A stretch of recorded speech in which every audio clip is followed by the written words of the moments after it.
Hey guys, welcome back to Bibliophile Reads. I'm Courtney, and today you're joining me for my August wrap up. I was coming up to film my fall sort of need to read books, and I realized, wait, it's like the end of August. I have to do my wrap up. So here I am wrapping up August. I don't know about anybody else, but August flew by for me. That's why I'm like such in shock that I'm doing my August wrap up.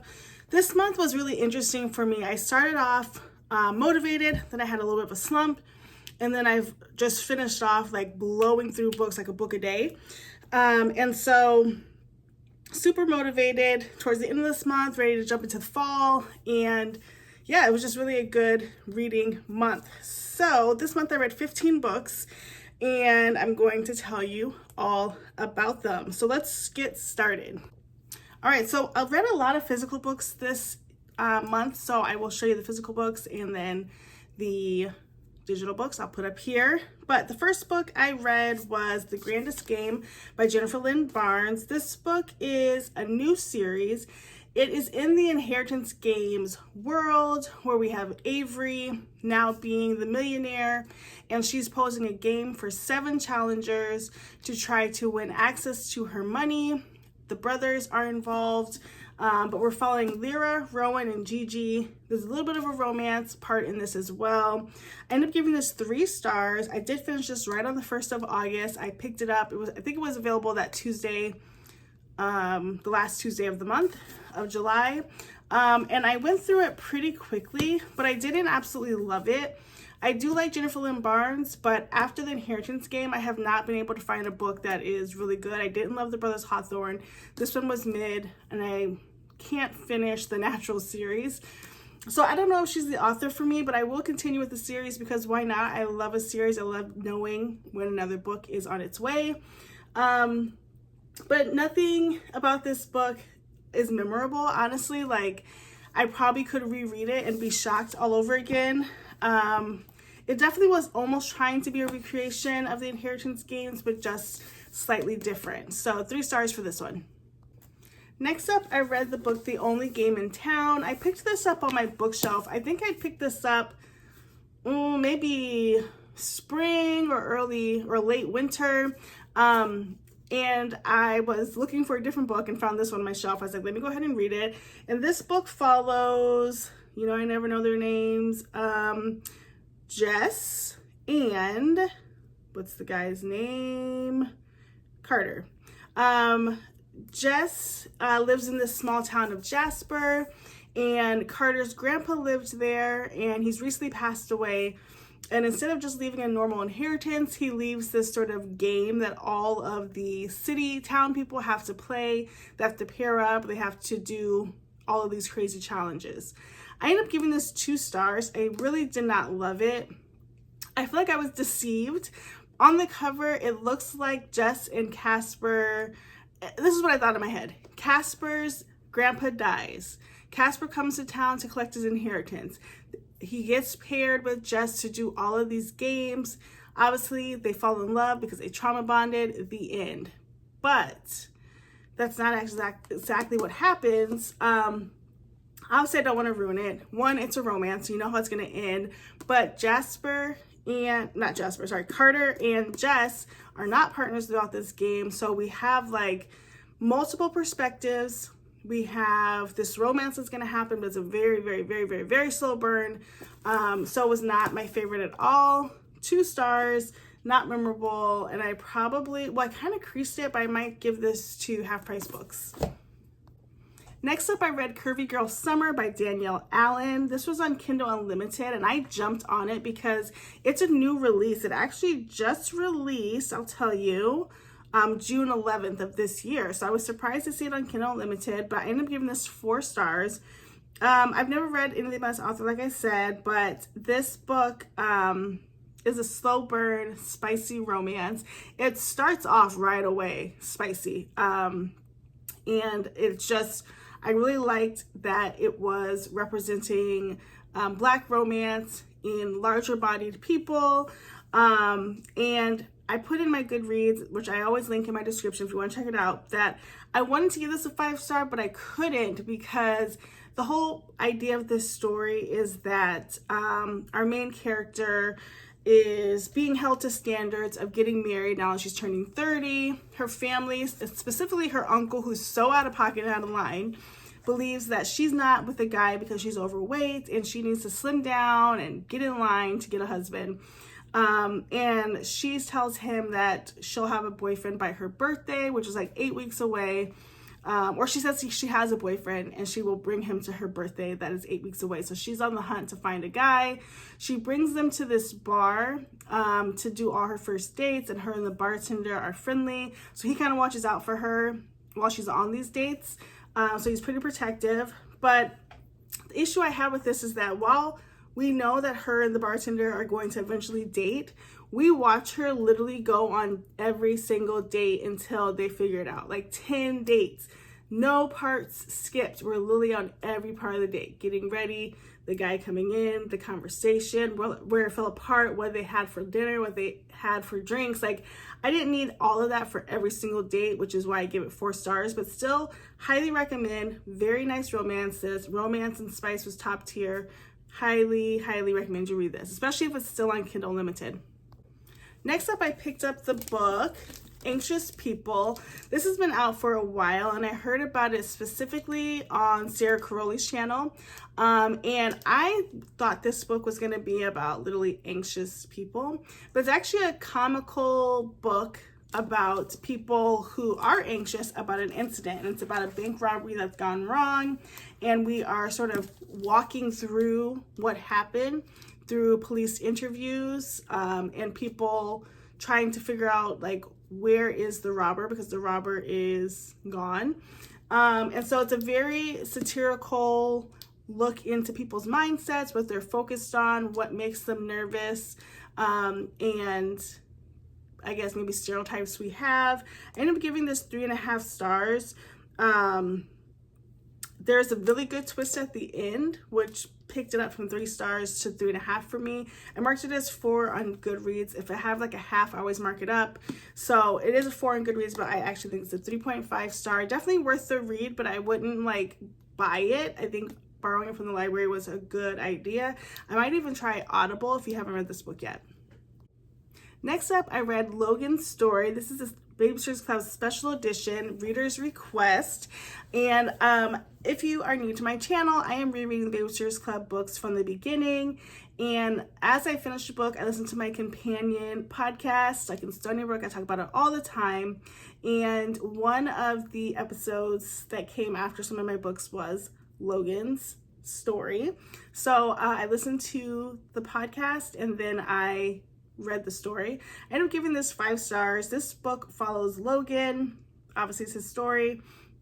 And basically the grief he gets from being a boy babysitter and trying to juggle his football image and sort of tough guy, sort of macho thing going on. And so we kind of watch him get teased or picked on because of him being a babysitter, and he navigates that. But I did read an excerpt.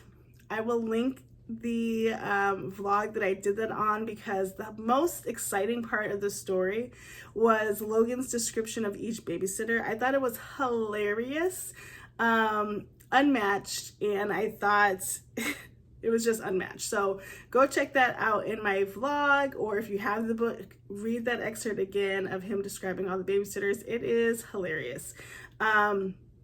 But yeah, I liked it. I thought it was cool to hear from Logan's perspective. It did get a little bit long because, like, it's Logan, like, how much can you do? But overall, really, really good. If you're invested in the stories, I suggest reading this book. Next up, I read a book called Bridesma For Hire by Megan Quinn. I gave this 4 stars. It's on Kindle Unlimited, and this story follows Maggie, who works at like a successful event planning business, but she's on vacation in Bora Bora.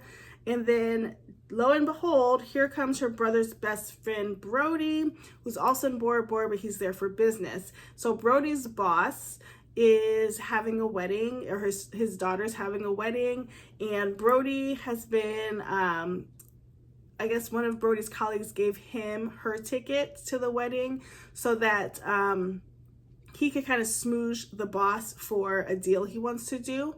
And so he goes down there for that purpose. They spot each other. They are enemies at first, right? And they soon become a fake dating couple because Maggie realizes that there are some problems with the boss's daughter's wedding and her being the event planner. If she can really pull off fixing up this wedding and catering to their needs, she can have a new client, and that client can spread out all of the good that she's done. So they fake date to have some mutual benefits. I thought it was a really cute story. I really do like Megan Quinn's writing. Her books do tend to get long. I don't think most romances need to be 400 plus pages. It's a little much, but I thought the chemistry was great between the two, and it was just a fun story to read. Next up, I read Peking Duck in Cover. This is by Vivian Chen, and this is Needle Shop Mystery number 10. This did come out a few weeks ago, and I had it on my shelf and couldn't get any momentum on it, and I just decided to buckle down and read it. I ended up giving this 3.75 stars. This is book 10, as I said, so we kind of have a setup already. Unfortunately, this book has a lot of setup, and we don't even get the murder happen until like page 80, which I thought was kind of deep in because we already know a lot of the background story. But it was generally pretty good. I will not read these stories, but I did figure out the whodunit right away, and that kind of took things out of it. But it was pretty intricate. Like I said, I like these stories. I like the setting. I like the writing style. So I will continue to read these. And I guess 3.75 is not bad. I mean, it's a good book. I do recommend it, especially if you like cozy mysteries and you've been in this series. Okay, this month really seems like the month where I was reading what you own, and I was wanting to go through a lot of the books that were already on my shelf, and I'm still doing that. So next up, I read The Love of My Afterlife by Christy Greenwood. This came in my Book of the Month Club books this month, I want to say, as an add-on. And I didn't really pay attention to it when it was the book of the month, but I had seen lots of people reading it and I saw it in the store, so I just wanted my own copy. And I ended up giving this also 3.75 stars.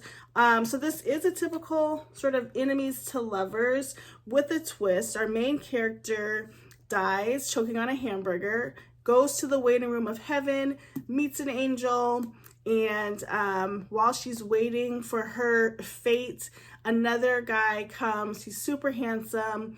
They kind of hit it off, and then he leaves. And our main character has never really been in love, never had a boyfriend, and she just feels like she's dying or she's dead, and she hasn't lived her life. So the angel who meets her gives her the task of saying, basically it's almost like, I explained like Little Mermaid. She basically says, you can go back to Earth for 10 days, live your life, find this soulmate of yours that came to heaven, I guess a near-death experience, and went back down, and you can have your life back and be with your soulmate. So she goes on this hunt to find her soulmate. Her neighbor, Cooper, starts helping her. I guess he's some type of computer guy. I didn't really understand how he became like the savior in this, but he starts helping her track down the guy she's looking for. And while she does that, her and Cooper get closer. So they go from enemies to lovers, and it's a romance. You know how it ends. Like I said, 3.75 stars. I think it's definitely worth the read. It was fun. It was light. It was quick. Just what I needed. Next up, I read the book Out on a Limb. It's on Kindle. I bought it for $7.99. I rated this 5 stars. This book follows Win and Bo. Win and Bo have mutual friends. They meet at a party, a Halloween party, and they hook up. They both have disabilities. She has an undeveloped hand, and he has a prosthetic leg, hence the name Out on a Limb. And she ends up pregnant after this one-night stand, and so now they have to navigate what life is going to look like.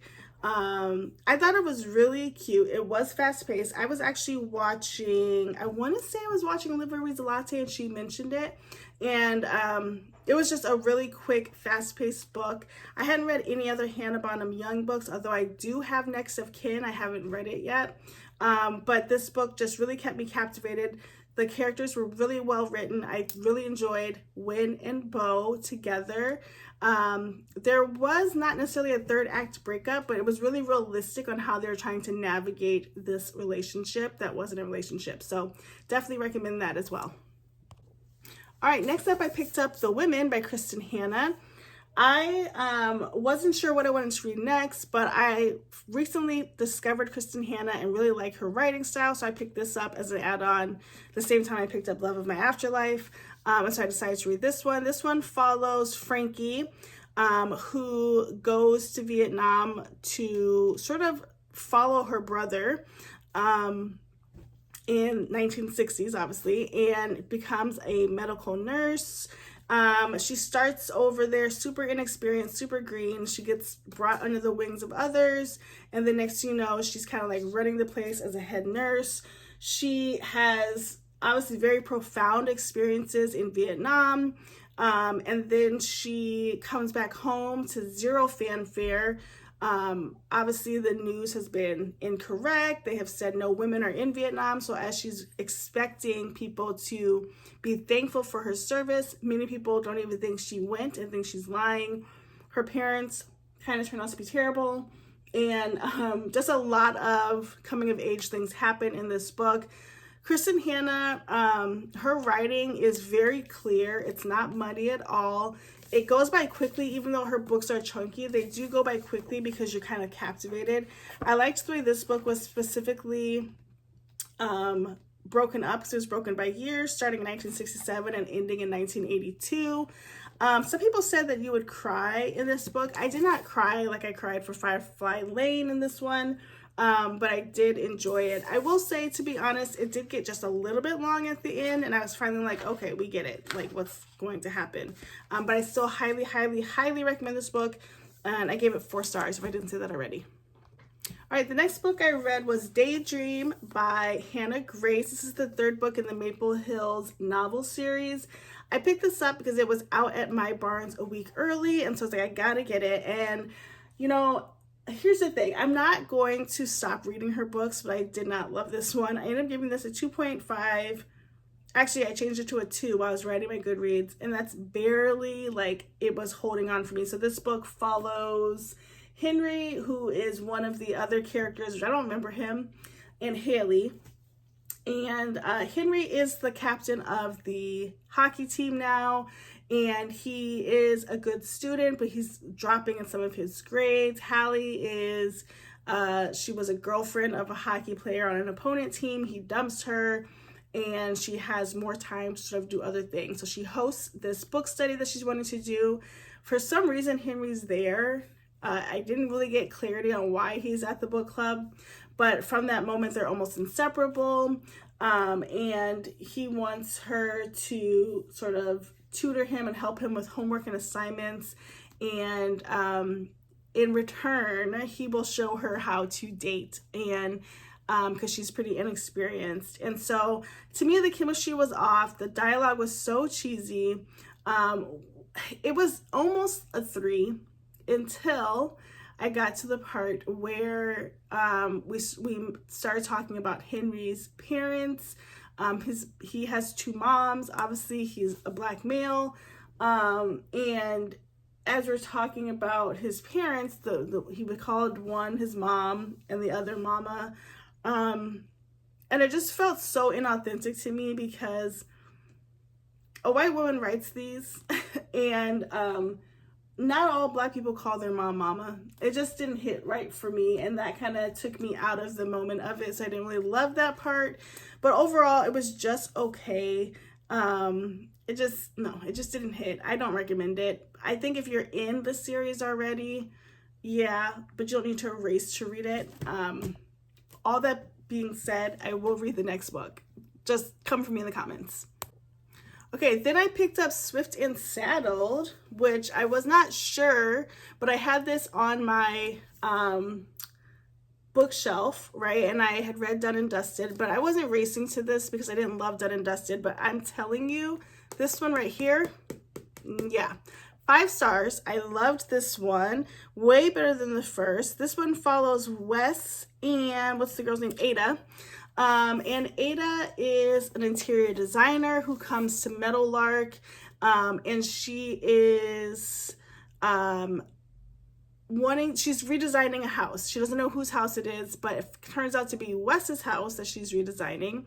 And when she gets to town, she goes to the local bar, saloon type thing, and makes out with the guy there, happens to be Wes. So when she shows up to her job, she finds out that Wes is actually her boss, and she's just made out with him, and it's just like that whole thing. So they start working together. She starts immediately like trying to be very resistant and pushes him away. And then finally he's like, we have to work together. Like, we have to just talk. And then boom, fireworks happen. I liked Wes as a character. There wasn't really a third act breakup. The communication was great. And it was just written really well. The steamy scenes were steamy, but not too much.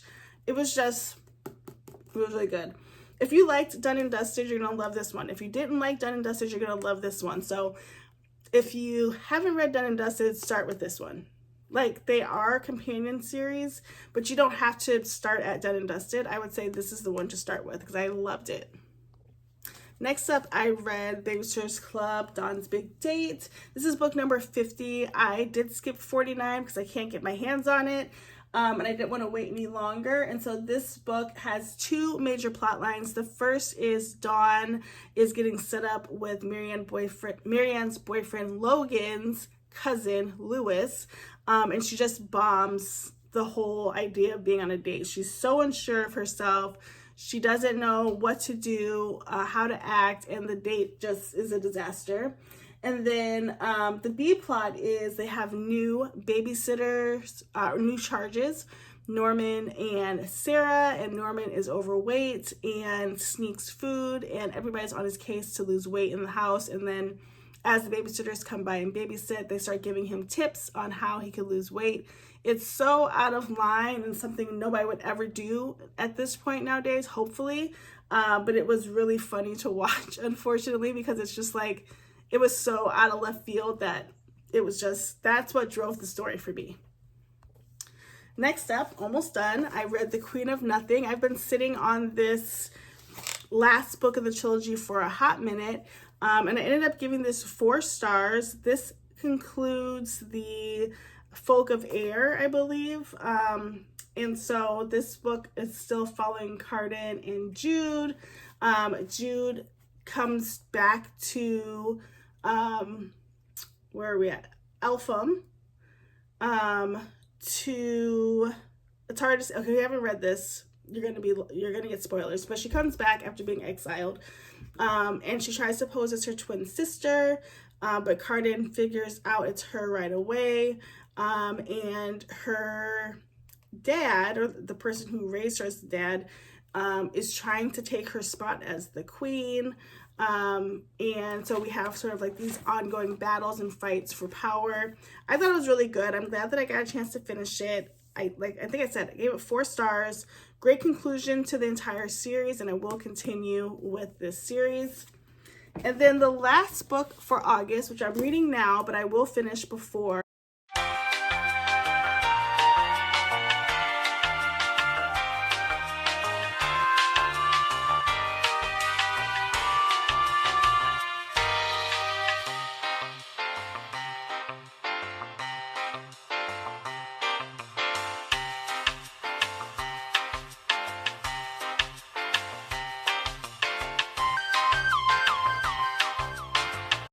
September is Tangled Up in You by Christina Lauren. It's a meant to be novel, and this story, as I understand it, follows Ren and Fitz, and it's a Rapunzel retelling. Ren is this very sheltered, homeschooled farmer girl who goes to a big time university, and Fitz is her sort of tour guide of the campus. It's how they meet, and then I'm guessing sparks fly from there. I'm only on page 34 out of like 300 pages, so I know for sure I will finish this, but we'll have to wait and see what I end up rating it.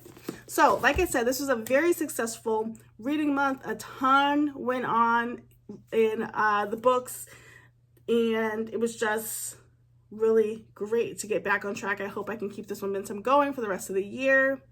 As always, thank you so much for watching. Don't forget to comment, like, and subscribe. Tell me what books you've read. Did any of these sound appealing to you? If you want more information about them, happy to comment or happy to respond to your comments. And don't forget that subscribing is free.